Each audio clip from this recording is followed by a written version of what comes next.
안녕하세요. 사연 읽어주는 남녀입니다. 오늘 도와주셔서 감사드리며 그럼 오늘의 사연 바로 시작하겠습니다. 제 예비 남편은 정말로 과묵합니다. 그냥 말이 없다 정도가 아니라 진짜 이 정도면 그냥 말을 못하는 사람이 아닐까 싶을 정도로 과묵해요. 오죽하면 엄마랑 처음 결혼 앞두고 인사를 간 적이 있었는데 엄마가 나중에 저한테 이렇게 말씀하시더라고요. 예, 남자가 수다스러운 것도 꼴보기 싫은 거는 맞는데 그래도 적어도 잘못을 이 사람 앞에 와서 안녕하세요, 잘 먹겠습니다, 안녕히 계세요 이 세 마디만 하는 건 좀 심하지 않니?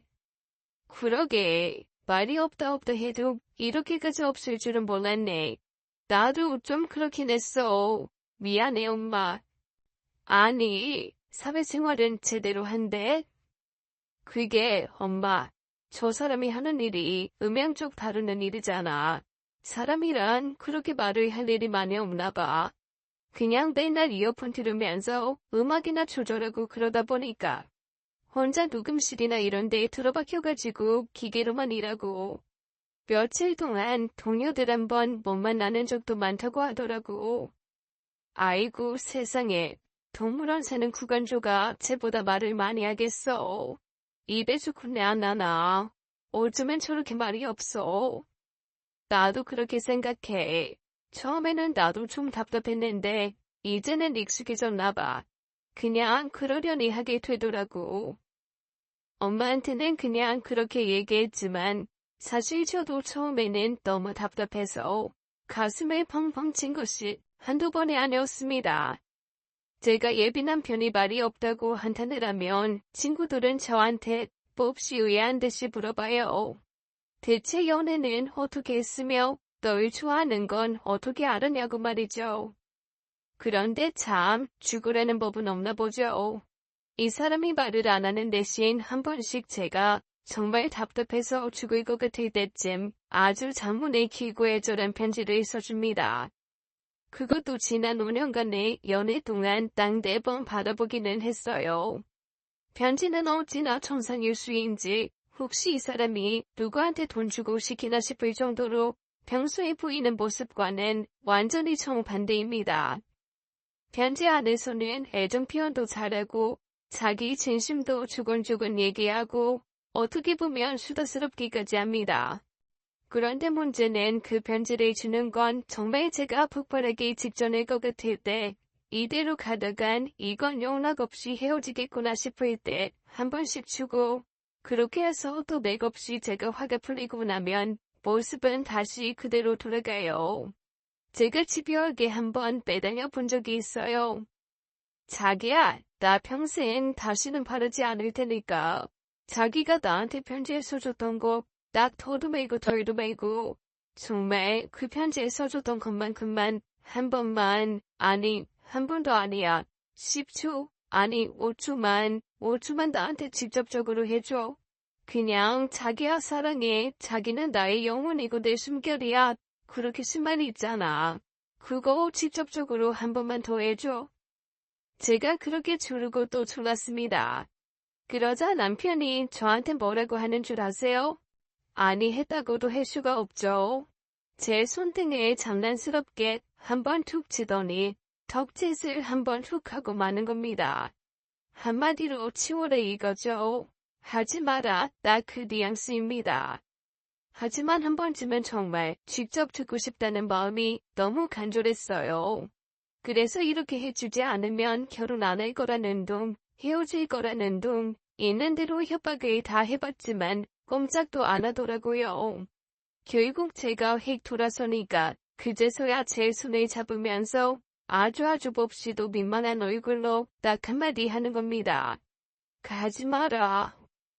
그런데 왜 사람이 목소리에서 느껴지는 진심의 뉘앙스라는 게 있잖아요. 그 얘기를 듣는데 이 사람한테 더는 요구하면 안 되겠다. 더 요구하는 건 너무 잔인한 일이겠다라는 생각이 드는 겁니다. 더 이상 뭐라고 못하겠더라고요.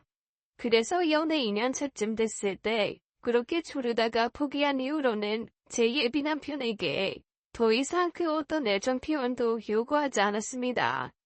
그런데 이게 저는 그냥 익숙해져서 데이트 5시간 내내 단 한마디를 안 해도 그냥 그런가 보다 하고 넘어갈 수 있거든요.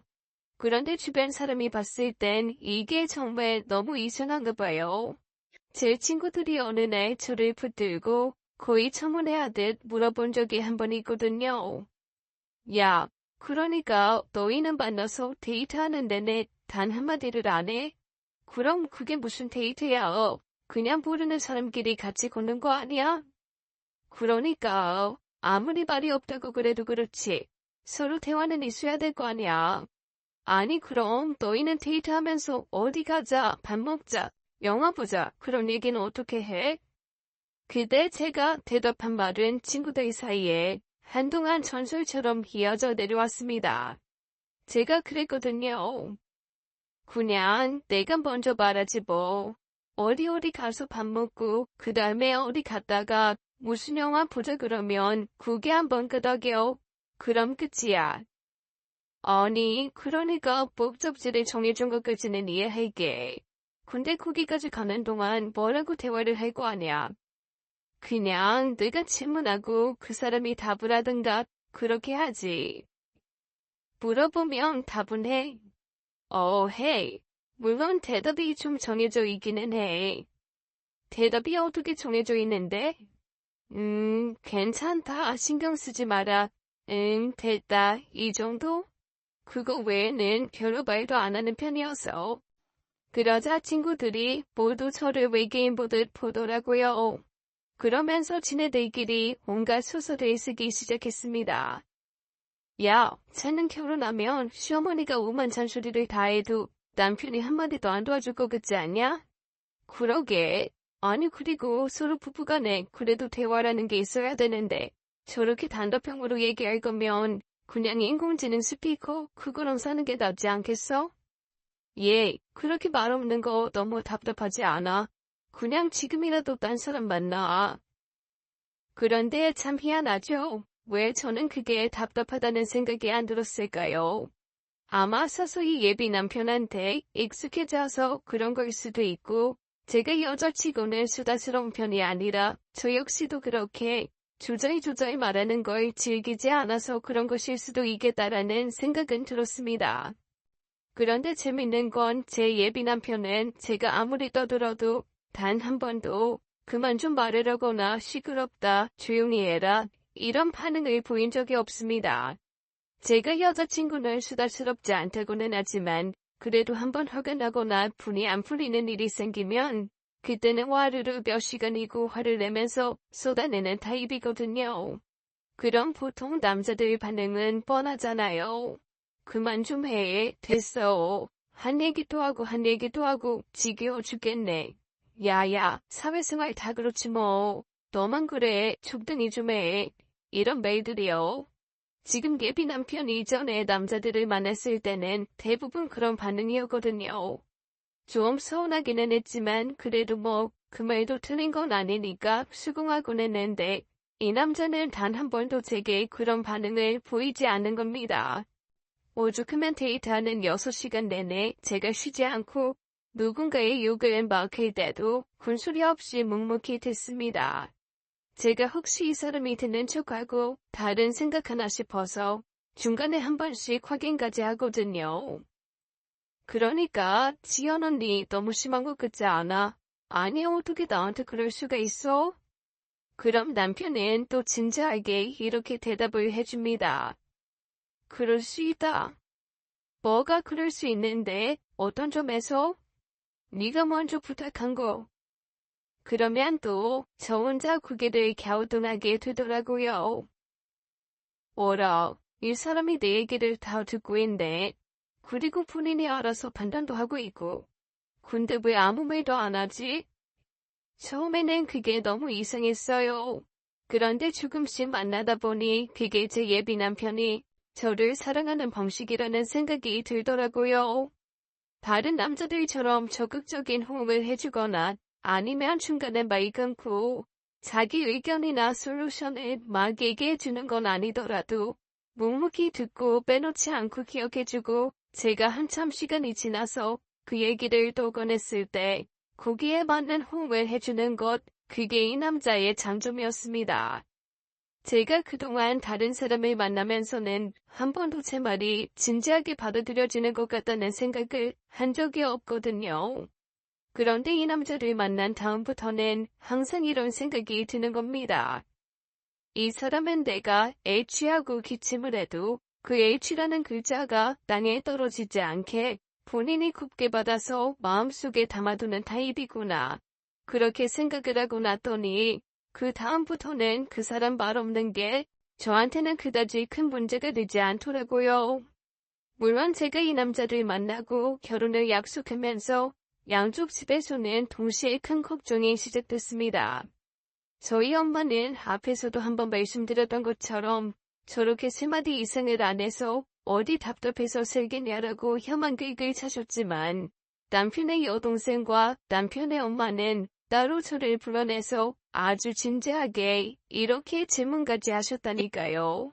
먼저 시누이 될 사람이 저한테 너무나 조심스럽게 이렇게 물어보더라고요.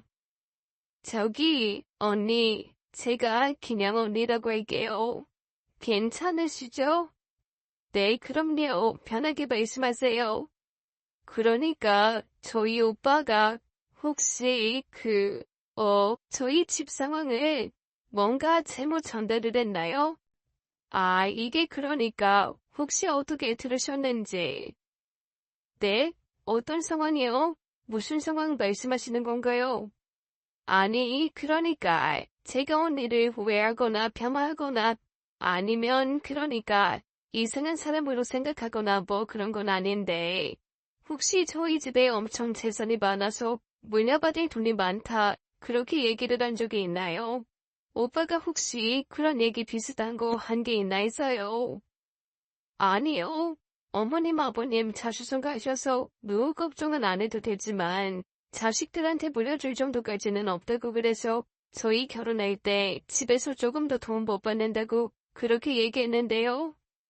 아이, 그래요? 그것도 아니면 왜지?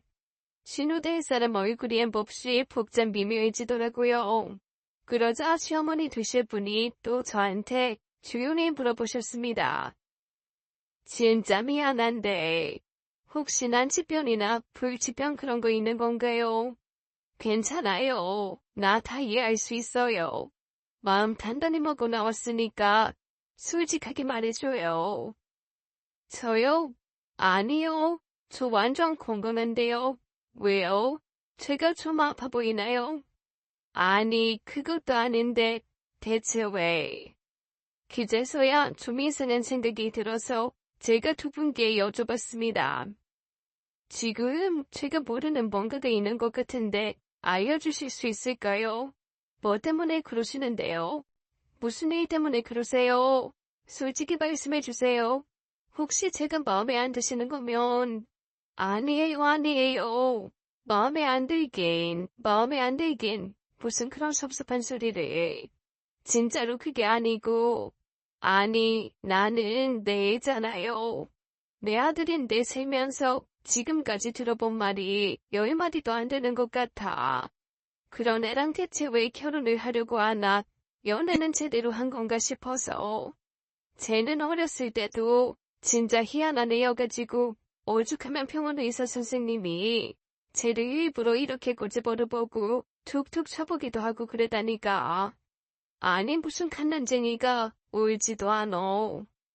어머님이 말씀해 주신 제 예비 남편의 비하인드 스토리는 참 희한하긴 했습니다. 처음에 태어났을 때도 응애 우는 게 아니라 안 하고 울었대요. 딱 한마디. 정말 무슨 고양이가 야옹하듯이 안. 그렇게 딱 한마디 울고는 묵묵부답이었대요.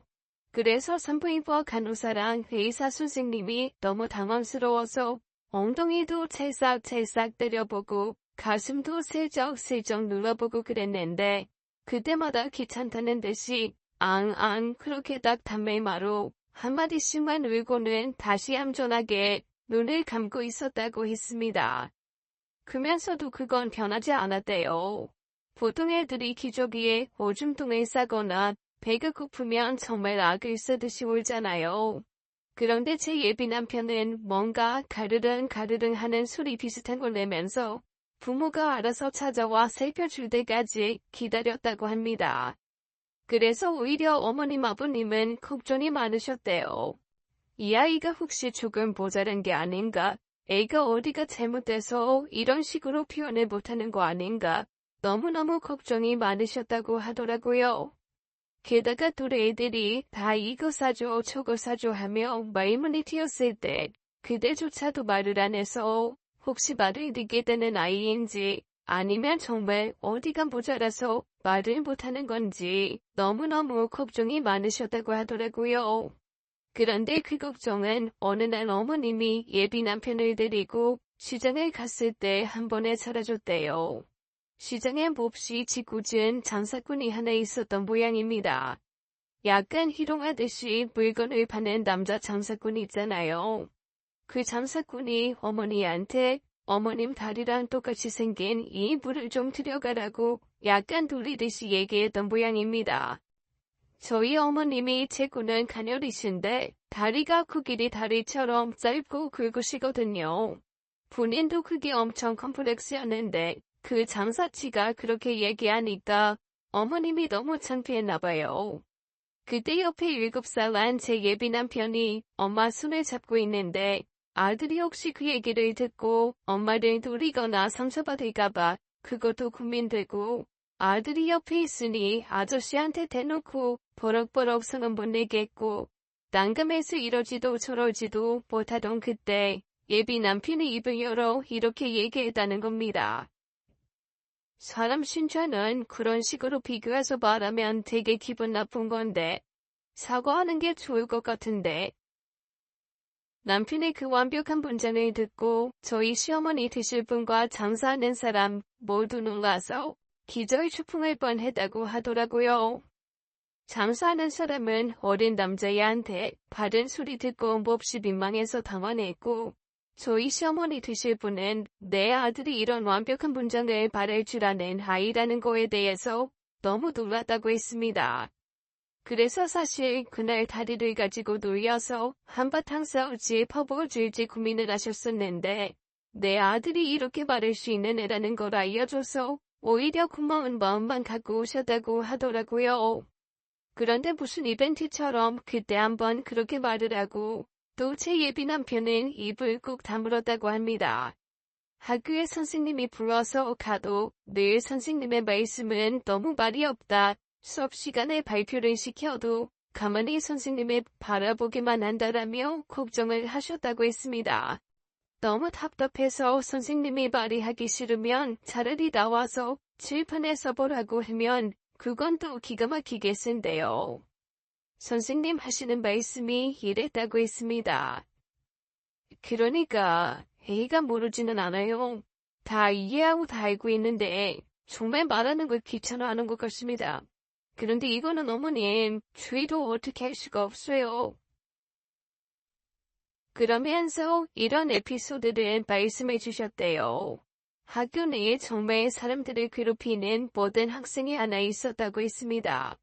그 학생이 다른 애들은 뭔가 다 자기 앞에서 굽신거리는 것 같고 졸아드는 것 같고 그런데 제 예비 남편만 마치 바다 위에 고요한 물새 한 마리처럼 아무리 철썩철썩 파도로 때려도 반응이 없으니까 안이 굽고 짜증이 났었나 봐요. 예비 남편을 어떻게 해보려고 여러 명이 우르르 몰려와 그 앞에 서 있는 대로 협박을 하며 방과 후에 옥상으로 따라오라고 했답니다. 그랬더니 거기에다 대고 예비 남편이 딱 한마디를 했다네요. 방과 후엔 옥상 문 잠겨. 그리고 난 너희 볼 이유가 없어. 합리적으로 딱 거절을 해버리는 소리를 듣고 그 부양 학생들이 너무 황당해서 까불지 말라고 있는 대로 협박을 했답니다. 그런데 그날 오후 제 예비 남편이 정말 장문의 편지를 써서 교무실에 있는 선생님들한테 쫙 풀렸다는 겁니다. 몇 월 며칠 어떤 식으로 협박을 했고 누구누구가 와서 누구를 협박을 했고 이런 식의 협박으로 어떤 아이가 힘들어하고 한마디로 신문고를 써서 오는 거죠. 온 학교가 발칵 뒤집혔다네요. 왜냐하면 마지막에 이렇게 써져 있었대요. 이렇게 상세하게 구했는데도 적절한 처벌이 시행되지 않을 경우 이 모든 자료는 교육청과 구청, 경찰서에 직접 제공하겠다고 말입니다. 당시만 해도 학교 폭력이 그렇게 크지는 않았을 때지만 그런 식으로 아이들이 누군가를 괴롭힌다는 게 알려져서 좋을 건 없었으니까요.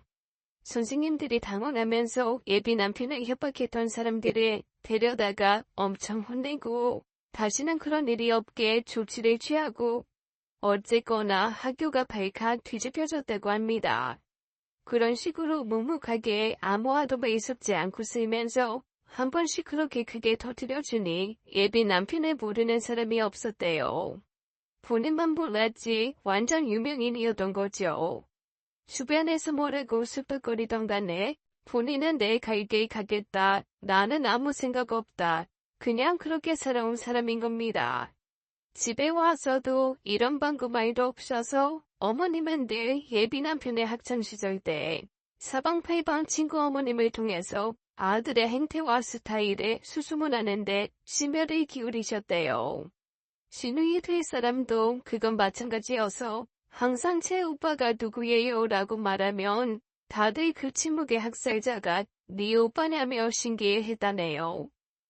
아무 말도 없이 가만히 있다가 한 번씩 크게 터뜨린다고 그래서 별명이 침묵의 학살자였다나요? 그 두 사람에게 그런 얘기를 두고 나니까 대체 제가 누구랑 결혼을 하려는 건지, 제가 결혼하려는 사람이 어떤 사람인지 갑자기 조금 무서워지기도 했습니다. 엄마도 걱정이 크셨어요. 왜냐하면 아빠가 일찍 돌아가시고 엄마랑 저랑 세상에 단둘이거든요. 그래서 엄마는 당신에게 몹시 다정한 사위가 있었으면 좋겠다고 오래전부터 소원하셨거든요. 엄마가 많이 편찮으셔서 아무래도 본인이 건강이 좋지 않고 오래 살 것 같지가 않으니까 남편이라도 다정해서 저를 좀 살갑게 살펴주길 원하셨던 것 같습니다. 그런데 딸이 결혼하겠다고 데리고 온 남자가 미래의 장모가 될 사람 앞에서는 두 마디 이상을 안 하니 엄마가 걱정이 태산 같으신 게 너무나 당연하기도 했죠. 그런데 저는 그럼에도 불구하고 이 남자가 너무 좋았습니다. 결혼을 하면 꼭 이 남자랑 하고 싶다는 생각이 들었거든요. 제가 그렇게 몇 번이나 강력하게 제 의견을 말하고 나니 엄마도 그냥 받아들여 주셨습니다. 그런데 이상하죠. 사람이 고민하던 것을 하나 놓으면 뭔가 마음속에서 긴장이 풀리나 봐요.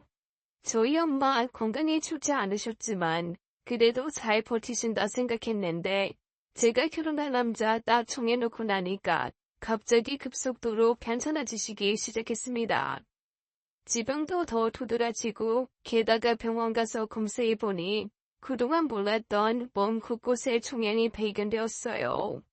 제가 건강검진 그때그때 다 하셨는데 대체 이게 무슨 일이냐고 당황했더니 의사가 하는 말이 건강검진 때는 이렇게까지 나타나지 않았는데 요 몇 달 사이에 급격하게 안 좋아지신 것 같다고, 가끔 환자들 중에 이렇게 급성으로 안 좋아지는 사람도 있다면서 안타까워했습니다. 그때 예비 남편은 당혹스러워 펑펑 우는 제 옆에서 묵묵히 정말 말없이 저를 지켜주고 위로해줬습니다. 그리고 제가 안 갈 때도 엄마 병원을 자주 찾았다고 하더라고요. 그런데 찾아가기만 했지 말은 또 한마디도 안 했대요. 주변 환자 보호자분들 얘기 들어보니까 몇 시간이고 그냥 엄마가 하는 얘기를 묵묵히 듣고만 간다고 하더라고요. 그래서 제가 엄마에게 물었습니다. 엄마, 대답도 없는 사람한테 무슨 얘기를 그렇게 많이 해? 예, 그게 참 신기하다. 내가 처음에는 벽 보고 얘기하는 것 같아서 좀 답답했거든. 이게 하다 보니까 왜 옛날 사람들이 대나무 숲에 가서 막 떠들고 그랬는지 알 것 같아. 마음이 편해져. 내가 딸이 너한테도 못하는 얘기 다 한다 아주. 마음에 쌓이는 게 없어지니까 마음이 너무 편해. 참 고마웠습니다. 엄마가 마음에 쌓인 거 없이 털어놓을 상대가 되어준다는 것만으로도 너무 감사했죠. 그렇게 제 예비 남편에게 오만 얘기 다 털어놓은 엄마는 결국 제 결혼식도 못 보고 돌아가셨어요. 엄마 앞에서 그래도 결혼하고 싶어서 나름대로 결혼식 준비를 서둘러 하기는 했는데 근데 그것도 다 못 보고 돌아가셨죠. 다행히 저랑 제 예비 남편이 인종을 지키긴 했습니다. 그런데 참 이 버릇없는 남자. 엄마가 인종 직전 손을 꼭 붙들고 우리 딸 잘 부탁한다라고 했을 때 그냥 어지간하면 네 알겠습니다 라고 대답할만 도 하잖아요. 그런데 이 남자 눈물 쓱쓱 흘리면서 그냥 고개만 끄덕끄덕 하더라고요. 그리고 개미 소리처럼 기어가는 목소리로 네 라고 하는데 그마저도 울음에 섞여서 대체 네라고 한 건지 애라고 한 건지 응이라고 한 건지 알아들을 수가 없었습니다. 엄마가 그래도 제 옆에 누군가 있다는 사실에 안심을 하신 건지 그래도 웃으면서 돌아가셨어요. 세상 천지 엄마와 저 둘밖에 없었는데 그나마 하나 있던 엄마마저 잃고 나니까 저 너무 외롭고 쓸쓸하고 뭐부터 어떻게 해야 될지 모르겠더라고요.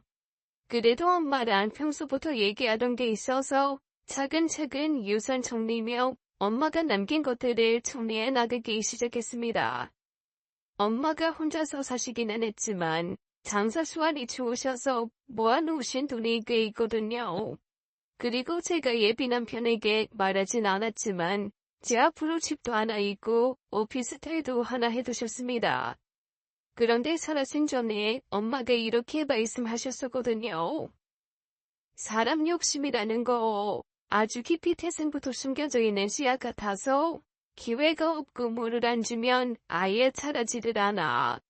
그런데 딱 기회가 생겼다 싶으면 정신없이 자라가지고 걷잡을 수 없이 커지거든. 그러니까 결혼해서 아예 저 사람이 정말 내 편이다 생각들이기 전까지는 네가 얼마가 있다, 어느 정도의 부자다, 돈이 얼마큼 있다 이런 거 알리지 마라. 알았어. 근데 엄마 어차피 내 거 아니라 엄마 건데 뭐. 엄마 주기 전에는 그런 거 다 신경 안 써도 되는데. 이런 얘기는 미리미리 해두는 거야. 일단 병원 들어가서 훅 이기면 그때는 말하고 싶어도 정신 오락가락해서 말 못해. 무슨 소리야. 날 받아놓은 사람처럼. 우리 엄마 오래 살 거야. 불과 엄마와 이런 대화를 한 게 몇 년이 채 되지 않았는데 그 몇 년 사이에 상황이 이렇게 바뀐 겁니다. 결국 저는 예비 남편한테 이러쿵저러쿵 말도 못하고 엄매의 유산을 혼자 정리하게 되었어요. 고민이 좀 되더라고요. 엄마가 남겨주신 게 집 같은 거 제외하고 현재만 1억이 좀 넘거든요. 부동산이나 이런 거는 차츰 정리해서 어떻게 하면 되겠지만 그것도 다 정리하면 얼추 한 7억 정도는 유산으로 나올 것 같았습니다. 세금 다 제하고 그 정도면 엄마가 제게 정말 많이 남겨주신 거죠. 이거를 대체 예비 남편한테 언제쯤 말해야 되나 엄청 고민을 하고 있는데 갑자기 제 예비 남편이 저한테 이런 걸 물어보는 겁니다. 저 연애하면서 한 번도 이 남자가 저한테 질문이라는 거를 한 걸 들어본 적도 없을 뿐더러 이렇게나 긴 문장을 말한 적도 없는데 글쎄 저한테 이러는 거 있죠. 어머님 돌아가시고 나서 이것저것 좀 남기지 않으셨나? 대체 유산 얼마 정도 받는 거야? 얼추 유산의 경과 금액을 알아야 우리도 뭔가 계획을 세우지 않을까? 저 사실 소름이 끼치도록 돋았습니다. 그리고 속으로 이런 생각을 했어요. 엄마가 10길 물속은 알아도 한길 사람 속은 모르고 욕심에 씨앗은 기회가 있으면 잘한다고 하더니 이 사람 나한테 유산 받았나 보다. 우리 엄마 돈 보고 나한테 붙어 있었던 건가? 이거를 얘기해줘야 돼 말아야 돼? 갑자기 고민이 되더라고요. 사실 그 전까지만 해도 세금 다 제하고 엄마 유산 정리하면 한 7억 원 정도 나올 것 같다. 우리가 처음에 시작할 때 이걸로 서로 좋게 조금 여유롭게 시작할 수 있을 것 같다라는 얘기를 하려고 했거든요. 그런데 이 사람이 너무나 눈을 반짝반짝하게 뜨고 저한테 엄마 유산이 어느 정도냐고 물어보니까 이거 사실대로 대답해주면 안 될 것 같다라는 생각이 갑자기 확 드는 겁니다. 그래서 제가 끝에 공 하나를 딱 떼고 말했어요. 다 해봐야 진짜 많아봐야 7천 정도. 그랬더니 실망하는 듯한 얼굴인지 아니면 그냥 생각이 많아진 얼굴인지 그냥 묘한 얼굴을 하곤 고개를 끄덕이더라고요. 그래서 제가 그 순간 이 결혼은 엎어야 되나라는 생각에 머리가 아팠습니다. 이 사람이 욕심을 숨기고 있었구나라는 생각도 들고 내가 사람을 잘못 봤나 보다. 이 사람 마음에도 유산 받을 생각이 있었구나라는 실망감이 함께 몰려오더라고요. 저 혼자 마음을 보기 시작했죠. 대체 이 돈은 너랑 상관없는 돈이라는 걸 어떻게 말해야 되나에서부터 시작해가지고 혹시 얘가 시댁과 짜고 우리 엄마 재산을 갈취해야 되는 복족인가라는 생각도 들고 아직 결혼 전이니 어떻게 결혼 전 재산을 따로 지킬 만한 방법이 있을까라는 생각도 들었습니다. 변호사를 찾아가 봐야 되나 아니면 이 결혼을 미뤄야 되나 아니면 결혼을 해도 혼인신고를 하지 않고 그냥 같이 살기만 해야 되나 정말 엉망 생각이 머릿속을 휘감더라고요. 게다가 아무리 바빠도 일주일에 2번은 저희가 데이트를 했었거든요. 그런데 제가 엄마 재산을 딱 얘기해준 후부터 이 사람이 일주일에 1번 만나는 것도 약간 버거워하는 느낌이 드는 거예요. 한 번은 이런 일이 있었습니다. 이번 주엔 우리 가구 좀 보러 갈까? 아직 신혼집이 안 정해져서 가구 보기가 좀 어려운가? 나 이번 주에 좀 일이 있는데. 무슨 일? 갑자기? 어디 지원 나가서 해줘야 될 일이 생겨서 이번 주에 못 만날 것 같아. 그것도 문자로 딱 통보하듯이 얘기해 주더라고요. 좀 서운했지만 일이 있다니까 그냥 이해하고 넘어갔습니다. 그런데 그런 일이 정말 매주 있는 거예요. 게다가 그 사람이 신혼집은 자기가 구하겠다고 했거든요. 근데 그 신혼집 구하는 것도 자꾸만 어그러지고 미뤄지는 겁니다. 제가 신혼집이 구해져야 그 안에 들어갈 살림을 산다고 몇 번씩 퇴근했지만 항상 돌아오는 대답은 조금만 기다리라는 대답인 거죠. 결국 결혼식 한 달 전에 간신히 집을 구했습니다. 보통은 같이 다니면서 서로 돈이야에 집을 구하잖아요. 그런데 처음부터 집은 그냥 자기가 혼자 알아서 구하겠다고 저한테 얘기를 하더라고요. 지역 정도만 저랑 같이 합의를 하고 어차피 자기가 집을 해올 거니까 자기 마음에 드는 집을 하겠다고 저한테 그렇게 미리 선언을 한 겁니다. 좀 이상하기도 하고 어이도 없었지만 본인이 그렇게 하고 싶다니까 하나 정도는 네가 하고 싶은 대로 해라 하고 내버려뒀는데 저보고 집 구했다고 그 집 보러 가자고 하는 거예요. 좀 갑작스러웠죠. 사실 혼자 구하겠다고 할 때도 어이없었지만 한편으로는 그래도 같이 한두 번은 가서 보겠지 했었거든요. 덥석 이렇게 정말 구해놓고 보러 오라고 할 줄은 몰랐습니다. 그래서 보러 간 순간 사실 너무 깜짝 놀랐어요.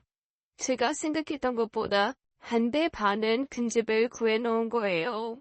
이렇게 되면 제가 혼수 마련해서 집어넣는 것도 이것저것 차질이 생기고 결혼식 한 달 전에 어느 정도 점찍어 놓은 혼수들을 다 바꿔야 되는 상황이 벌어진 겁니다. 살짝 짜증이 나더라고요. 그러면서 아니 왜 처음에 얘기했던 그게 집이 아니라 자기 마음대로 이렇게 집을 넓혔을까 혼자 고민하기 시작했습니다. 아무리 생각해도 해결이 되지 않아서 제일 친한 친구한테 털어놓았더니 글쎄 그 친구가 깜짝 놀라면서 이렇게 말하는 게 아니겠어요? 혹시 너희 엄마 유산 그 집에 보태려고 일부러 그렇게 집 잡은 거 아니야? 대출 받아서 그 집 사놓고 나중에 대출금 같이 갚자. 너 엄마한테 받은 돈 있지 않냐? 그거 일단 집에다가 같이 넣자. 이러는 거 아니야? 그런가?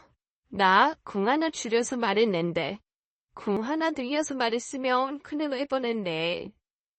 아무리 생각해도 그런 것 같은데. 안 그러면 그렇게 큰 집을 덥석 구할 리가 없잖아. 안 그래? 한번 마음의 의심의 씨앗이 자르기 시작하니까 그 다음부터 그 사람이 무슨 행동을 하던 다 이상하게 보이기 시작했어요. 그리고 혼자서 끙끙 소가리를 하면서 의심을 키우다 보니 결국엔 저 혼자서 북치고 장구치고 하며 대체 이 결혼을 해야 되나 말아야 되나, 이거 엎어야 되는 결혼 아닌가, 이거 내가 이대로 결혼하면 괜히 돌아가신 엄마 하늘에서 땅치고 울게 만드는 일 아닌가, 정말 별별 생각이 다 들더라고요. 게다가 친구들은 어쩌면 그렇게 하나같이 저한테 부정적인 얘기만 해주는지 친구들 말을 듣다 보니 제 예비 남편이 저희 엄마 돈 노리고 저한테 접근했다가 그 돈이 얼마 되지 않으니 일단 전부 다 빚으로 시작하는 나쁜 놈 되는 게 한순간이었습니다. 사람 안에 이상하게 만드는 거 정말 순식간이더라고요. 하루아침에 제 예비 남편은 과묵하지만 생각 깊은 사람에서 말없이 의문스럽게 작전이나 꾸미는 후레자식 같은 놈으로 전락하고 말았습니다. 친구들은 저한테 계속 지금 정리하지 않으면 살면서 내내 저를 괴롭힐 거라며 그냥 하루라도 빨리 정리하라고만 하더라고요. 그러면서 정말 들으면 들을수록 한숨만 푹푹 나오는 얘기들만 전해주었습니다. 멀쩡한 사람인 줄 알았는데 딱 유산 나오자마자 돌변해서 바람 피운 사람 얘기, 유산 받자마자 도박에 빠져 다 탕진한 사람 얘기, 몰래 돈 빼서 다른 여자랑 사람 차리고 결국 한 푼 못 받고 쫓겨난 사람 얘기. 아니 저는 그렇게 유산과 막잔이 얽힌 얘기가 많은 줄은 처음 알았습니다. 그런데 이 사람이 워낙 말이 없는 사람이니 뭐라고 물어봐도 제대로 된 대답이 나올 것 같지도 않고, 그렇게 말없는 사람이 뜬금없이 엄마한테 받은 유산 얼마냐고 물어본 후로는 정말 더 말 수가 없어진 채 혼자 자꾸만 주말에도 자기만의 시간 보내는 게 영 찜찜했어요. 결혼 준비는 저 혼자 하는 건지 아니면 우리 둘이 과연 결혼을 하기나 하는 건지 너무 머릿속이 복잡해지기 시작했습니다. 그런데 결혼식 이틀 전 갑자기 예비 남편이 저한테 얘기 좀 하자고 하더라고요. 순간 울게 왔구나. 드디어 이 인간이 본색을 드러내려나 보다. 그래 한번 무슨 얘기하는지 드러나 보자라는 생각이 들었습니다. 그래서 제가 잔뜩 굳은 얼굴로 만나는 장소에 나갔죠. 보통 결혼 앞두고 매일매일 바로 보자랄 판에 저희 열흘 만에 얼굴 보는 거였거든요. 저를 딱 보더니 갑자기 씩 웃는 겁니다. 아니 그런데 왜죠? 또 우는 얼굴 보니까 마음이 또 사르륵 녹는 거예요. 제가 속으로 이렇게 생각했습니다. 안 돼, 정신 차려. 지금도 정신 똑바로 차리지 않으면 하늘에서 네 엄마 땅치고 후회할 일 만들 수 있어. 정신 똑바로 차려야 돼. 그래서 제가 굳은 얼굴로 가만히 예비 남편을 돌아보았어요. 그랬더니 그 무딘 인간이 자기도 조금 뭔가 이상한 게 느껴졌는지 저한테 이렇게 묻는 겁니다. 화났어? 그럼 화났지. 결혼은 나 혼자 해? 아니, 나랑 결혼할 마음이 있기는 한 거야. 너 혹시 바람 피우니? 아니, 왜? 생각보다 유산이 얼마 안 돼서 마음이 떠났어? 처음에는 그렇게까지 말할 생각은 없었어요. 그런데 이제 저 혼자 소설 쓰고 드라마 쓰고 푹푹 쌓여왔던 게 한번 매문을 여니까 본물 터지듯 화르르 쏟아져 나오더라고요. 저도 모르게 서러움 가득한 목소리로 예비 남편에게 와다다 퍼부었습니다. 아니, 나 정말 이해를 못하겠어. 아무리 당신이 말이 없는 사람이라고는 하지만 어떻게 이런 방구 논의도 없고 의논도 없이 혼자 다 결정하고. 그래, 그건 둘째치고 우리 엄마 유산 얼마 있는지만 딱 물어보고 어떻게 그렇게 나를 방치할 수가 있어? 너무한 거 아니야? 아니 우리 엄마 유산에 따라서 당신의 태도가 그렇게 달라질 거였으면 처음부터 그걸 노리고 나한테 접근했던 거야. 그게 아니라면 변명을 하던 해명을 하던 말이라도 해봐. 같이 새 집 혼자 구하겠다고 하질 않나. 그것도 의논도 없이 덥석 큰 평수 구해놓고.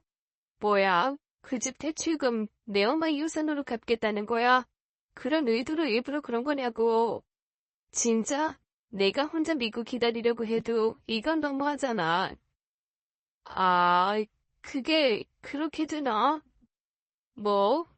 그게 그렇게 되냐고? 그럼 지금 이 상황이 다 뭔데? 당신 엄마 유산 얘기 딱 듣자마자 주말마다 어디 가서 뭐 일한다고 그러고 만나도 저녁에 잠깐 만나고 그럴 때마다 피곤해 쩔어서 나 제대로 보지도 않고 그러잖아. 내가 지겹니? 어? 아니 그러니까 아니 나는 그게 그렇게 비춰질 수 있다는 생각은 못했네. 미안해. 내가 설명을 좀 할게. 그리고 그는 저에게 충격적인 사실을 털어놓기 시작했습니다. 사실 돌아가신 장모님이 돌아가시기 전에 나한테 정말 많은 얘기를 하셨거든. 당신이 너무 좁은 집에서 신혼생활 시작하신 게 여전히 마음에 걸리신다는 거. 아무리 서로 좋은 신혼 시절이라도 갑자기 공간에서 혼자만의 시간 필요하다고 너무 좁은 집에서 시작하지 않았으면 좋겠다고 하시더라고. 뭐 그런 얘기랑 당신이 의외로 마음이 잘 흔들리니까 옆에서 잘 잡아주려고 그런 말씀도 하셨어. 장모님이 정말 당신에 대해서는 걱정이 안 되는데 그거 하나 딱 걱정되는 게 있으시대. 나를 못 믿는 건 아닌데 너무 키도 얇고 다른 사람들 말에 휘둘리기도 잘하고 감정적이고 순진하다고. 그러면서 장모님 돌아가시면 당신이 다 재산 상속 받을 텐데 그때 연락 끊겼던 친가족 친척들이나 다른 사람들이 와서 당신한테 이것저것 요구하면 뭐 속절없이 그냥 들어줄 것만 같다고 하시더라고. 장모님이 그게 너무 걱정이 돼서 잠을 못 주무시겠다는 거야. 엄마가 그런 얘기를 했다고? 그리고 내 친가쪽 사람들이 아직 살아있기는 하대. 그것도 너무 서운해하시더라. 당신 아버지 돌아가시고 혹시 어머님이 손 벌리고 자식 떠맡길까봐 그랬는지 보조금 들어온 거 싹 나눠서 칼같이 가지고 가서는 명절이고 생일이고 간에 한 번 연락도 없었다고. 굳이 연락을 할 필요는 없지만 그래도 할머니 할아버지 돌아가시면서 친손주들은 다 유산 나눠받았는데 당신은 수업 빼놨다고 그러시더라고. 그거 알고도 그냥 아무 말 안 하셨대. 그 집 재산 안 받아도 내 딸 내가 누구 못지않게 두둑하게 살게 해줄 자신 있다. 이러고도 열심히 일하셨다고 하더라고. 처음 듣는 얘기였습니다. 그러니까 엄마는 저한테도 못한 이런 수갑한 얘기들을 병상에 누워 이 사람한테 주절주절 다 털어놓으신 거였어요. 그 마음이 어땠을지, 엄마가 평생 어떤 짐을 지고 살아왔을지 와닿아서 너무 가슴이 아프더라고요. 그러면서 나한테 사실 어느 정도 재산이 있으신지 말씀해 주셨거든. 그런데 내가 당신한테 물어보니까 아이 금액이 너무 다른 거야. 그래서 좀 고민을 했지. 왜냐하면 장모님이 돌아가시기 전에 나한테 재산이 이 정도 있다. 그러니 내 딸 너무 좁은 집에서 힘들게 살림 시작 안 했으면 좋겠으니 돈 보태서 넓은 집 살아. 그러셨거든. 그래서 나 장모님 돌아가시기 전까지 한 번씩 모시고 나가서 같이 집 같은 거 보러 다니자고 그랬어. 지금 구한 집도 장모님이 같이 골라주셨던 거야. 그런데 갑자기 그렇게 돌아가시고 장모님이 같이 하기로 하셨던 계약을 나 혼자 해야 되는 상황이 생긴 거지. 당장 돈이 필요해서 당신한테 물어봤더니 말씀하셨던 금액이랑 10배 이상 차이가 나고 그래서 주말 동안 다른 프로젝트에서 일도 좀 하고 아는 형 통해서 그 회사에서도 좀 잔업하고 그렇게 해서 돈 번 거야. 이쪽 분야는 아무래도 프로젝트별로 비용이 나오니까 아는 사람들 통해서 상금 먼저 받고 그랬지 뭐. 사실 내가 대출을 좀 해보려고 했는데 그것도 내 마음대로 많이 되고 그러진 않더라고. 근데 어쨌건 장모님이 원하셨던 집은 제대로 계약해서 거기서 시작하게 해주고 싶었어. 그래야 하늘에 계신 장모님도 안심하실 것 같아서. 그러면 지금 몇 주 내내 계속 주말에 나 못 만나고 약속 있다고 했던 게 집에 들어가 있던 번호라 그랬던 거야? 10만 원, 20만 원, 200만 원이라도 벌어야 빚을 조금 덜 지고 시작할 수 있잖아. 당신이 얘기한 돈 7천이었나? 정말 딱 당신 그냥 비자금 정도 하면 없겠더라고. 만약 그게 장모님이 남기신 돈의 전부면 그래도 당신한테는 의미 있는 돈이니까 알아서 하기 그냥 건드리고 싶지 않았어. 그럼 왜 나한테 물어보지 않았어? 금액이 그렇게 차이 났으면 물어볼 수도 있는 거잖아. 아니 뭐 본인이 그거밖에 없다는데 내가 뭘 어떻게 더 물어봐. 그냥 그런가 보다 하는 거지. 아니 그래도 이상하지 않았어? 엄마가 얘기한 거랑 금액이 너무 차이가 나는데 나랑 집 보러 다니고 이런저런 얘기하는 그때 장모님이 많이 편찮으셨잖아. 그래서 그냥 착각하셨나 보다 라고 생각을 했지. 왜 어르신들 가끔 그런 착각하고 그러실 수 있잖아. 나를 의심하진 않았어? 내가 뭐를 빼돌리려고 그러실 수도 있잖아. 의심할 게 뭐 있어. 그리고 만약에 당신이 금액을 그렇게 줄여서 얘기했다면 또 거기에 대한 이유가 있겠거니했지. 그리고 빼돌리긴 뭘 빼돌려. 그게 내 돈이야. 장모님 평생이 담긴 당신 돈인데 자식이 부모한테 받은 돈 알아서 하겠다는 게 어째서 빼돌리는 거야. 갑자기 얼굴이 화끈 달아오르기도 하고 뭔가 너무 미안한 마음도 들고 마음이 복잡해졌어요. 아니 이 발 없는 남자 대체 어떡하면 좋아요? 아무리 그래도 그렇지 자기 마누라 된 사람이 공을 하나 떼고 금액을 얘기했는데 뭔가 분하거나 아니면 짜증나거나 화나거나 실망하거나 적어도 그런 감정 정도는 있어도 되잖아요. 그런데 그런 거 전혀 없이 이유가 있었겠거니라고 이해하고 넘어갔다는데 와 제가 정말 할 말이 없었습니다. 오히려 너무 쑥스럽게 모든 것을 꼬아서 본 제 자신이 미안하고 창피해서 어쩔 줄을 모르겠더라고요. 그래서 제가 너무 어이가 없어서 다시 한번 물어봤습니다. 아니, 난 정말 이해를 못하겠네. 그런데 왜 말을 안 해? 그랬더니 이 남자 지금까지 저속 뒤집은 거는 생각도 안 하고 씩 웃으면서 뭐라 그러는 줄 아세요? 에이, 굳이 말을 해야 하나? 서로 그냥 이제는 눈빛만 봐도 하는 거 아니었어? 와, 정말 사람 할 말 없게 만들더라고요. 그래서 제가 너무 미안하기도 하고 한편으론 짜증도 나서 그 사람을 펑펑 때리면서 이렇게 한탄했습니다. 사람이 입이 있는데 말을 해야 알지. 말을 안 하면 어떻게 하니? 아니 내가 독심술사야. 난 그것도 모르고 당신이 우리 엄마 재산 노리고 나한테 접근했다가 생각만큼 재산 크지 않으니까 딴짓하려는 줄 알았잖아. 아니 어떤 미친놈이 딴짓하려고 집을 큰 걸 구해. 바보야. 일단 집보다 큰 거 다 빚으로 구해놓고 나보고 그 빚 쇠빠지게 가지갑자고 할 줄 알았지. 아유 복잡해. 나 그 정도 머리 안 돌아가는 거 알면서 대체 누구야? 또 그런 일이 귀에다가 속삭인 사람이지? 너이지 마 앞으로. 에이그 누가 속삭여? 내게 속삭이긴 누가 속삭인다 그래? 그냥 내 생각이지. 제가 살짝 찔리는 구석이 있어서 그렇게 얼버무렸더니 예비 남편이 피식 웃으면서 놀리듯 말하더라고요. 무슨 소리야? 네가 혼자서 어떻게 그런 생각을 하냐?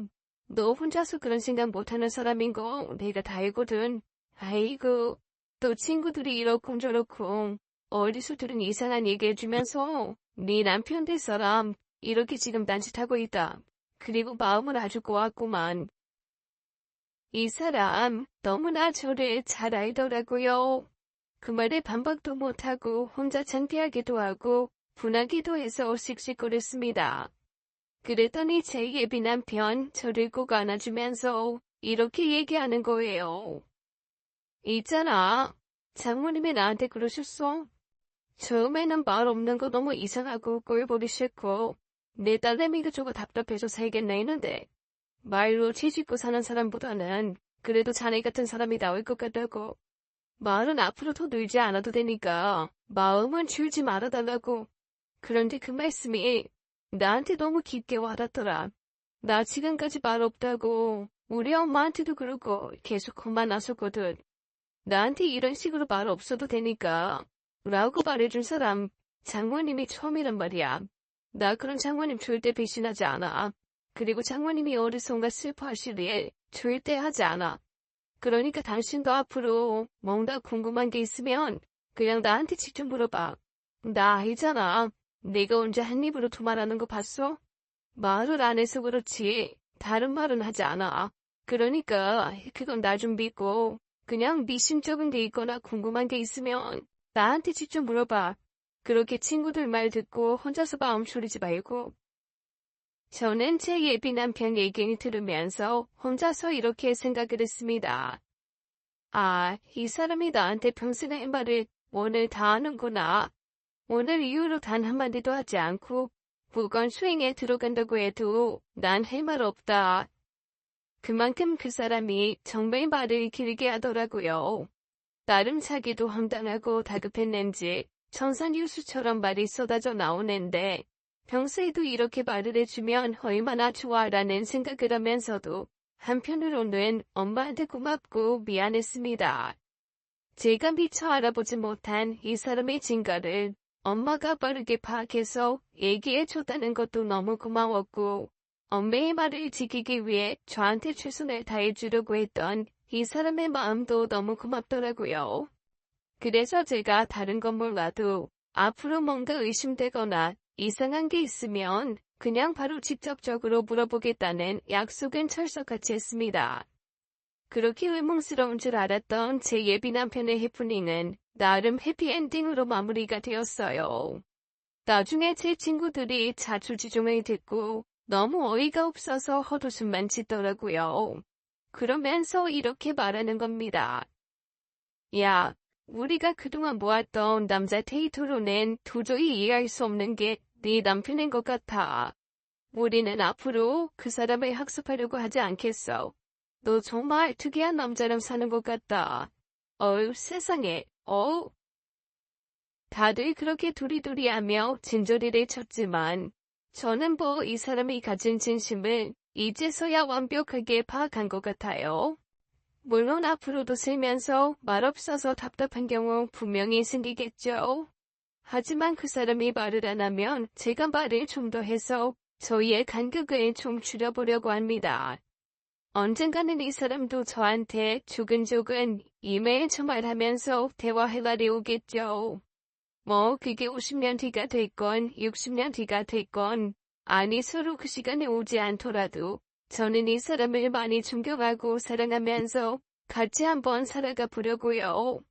아이가 태어나서 엄마, 우리 아빠 혹시 말을 못하는 사람이에요? 라고 물어볼까봐 걱정은 좀 되지만 저희 시어머니가 슬쩍 귀띔을 하나 해주신 게 있어서 그거 한번 믿고 가보려고 합니다. 지금 꽤 수다스러우신 시아버지, 젊은 시절에는 제 남편만큼이나 말이 없으셨대요. 그런데 아이가 태어나고 나니까 그렇게 수다스러워지셨다면서 어머님이 저희 집도 아이 낳으면 달라질 수 있다고 저한테 작은 희망을 하나 주시더라고요. 내가 네 시아버지랑 결혼 전에 들은 말이 딱 3마디거든. 안녕하세요, 안녕히 가세요, 결혼합시다. 그 3마디 듣고 결혼한 나도 대단하지. 여튼 그 사람이 글쎄 내가 딱 아이 낳아주니까 그 애들 안고 세상에 얘 하루 5시간 6시간을 떠들더라. 갓나 내가 뭘 알아듣는다고 국제정세 유가 오르락 내리락 하는 것부터 영국 프랑스 장미전쟁 얘기가 웬 말이니. 아마 우리 아들들이 공부를 못한 건 태어나면서부터 뭔가 상식의 교과서 얘기를 귀다갑게 들어서 지겨워서 그랬을 거야. 아유, 아버님이 말씀 없으셨던 분이라는 거 믿을 수가 없는데요.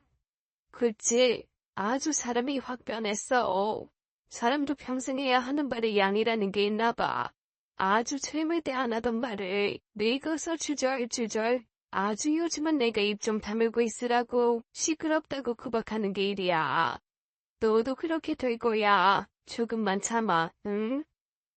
그 말 한 번 믿고 남편 한 번 잘 데리고 살아보려고요. 마름된 제 예비 남편 그래도 너무너무 많이 사랑하거든요. 특히 돌아가신 엄마가 끝까지 믿으셨던 것처럼 이 사람 매일 많게 현혹하는 사람이 아니라 과묵하게 행동으로 증명하고 지켜내는 사람이라는 거 이제 확실히 알았으니까요. 남편의 진심을 알고 저는 엄마가 남기신 재산을 모두 공개했습니다. 그리고 더 이상 잔업에 아르바이트 뛰지 않게 알아서 분배하고 쓰라고 했죠. 고맙게도 허투루 쓰지 않고 딱 필요한 만큼만 손대고 나머지는 저한테 알아서 활용하려고 하더라고요. 자기는 장모님한테 약속한 집 하나 했으니 됐다나요. 말없고 욕심없는 남편이지만 이런 사람이라 행복합니다. 그냥 빨리 아이를 하나 낳아야겠어요. 정말 시어머니 말씀대로 수다스러워지는지 보고 싶거든요. 물론 지금처럼 말없는 남편도 좋지만 수다스러운 남편도 나름 사랑스러울 것 같은데 어떠세요? 지금까지 사연 읽어주는 남녀였습니다. 끝까지 시청해주신 여러분 감사드리며 저희는 다음 사연으로 돌아올게요. 감사합니다.